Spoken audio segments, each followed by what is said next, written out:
It's still something I'm trying to work on all the time. I'm by no means an expert in this subject, but you spend a third of your life sleeping, you spend a third of your life working, and you spend a third of your life doing what you want to do.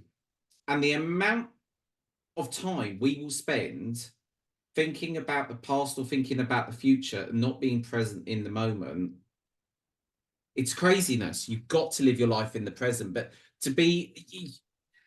you've got to be at peace with the past, and it's important to, yes, have plans for the future. But if you're never living in the present by always focusing on the past or the future, because the only thing that matters is the right now. Surely Yeah. tomorrow doesn't exist yet. I think I would add to that by just asking you, what is the overriding thing that you've said to me whilst you've been in Canada that you've been feeling? I've said to you that I have been feeling a lot more present. Yeah. So when I was on the plane out here, oh my God, I was not present. My mind was all over the place.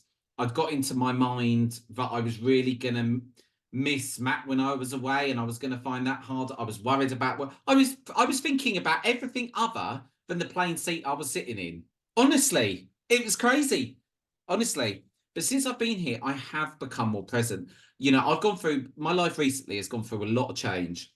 It's gone through a lot of change in terms of how I live my life, how I spend my spare time, and whatever. And I've realized to stop being so hard on myself about that. And I've realized myself to start living even more in my truth. You might think because I sit on this podcast, I'm speaking my whole truth all the time. No, I'm not. Sometimes I even have to check in with myself to say, Jason, are you really being present? Are you really being present? And it's made me realize as well that it's okay some days to go out there and eat a massive McDonald's or whatever it might be. Sometimes you've got to look at life as the bigger picture. And are you being too hard on yourself by beating yourself up every time you do, even if you're on a diet, every time you eat something you shouldn't eat? Do you beat yourself up too much about that? Or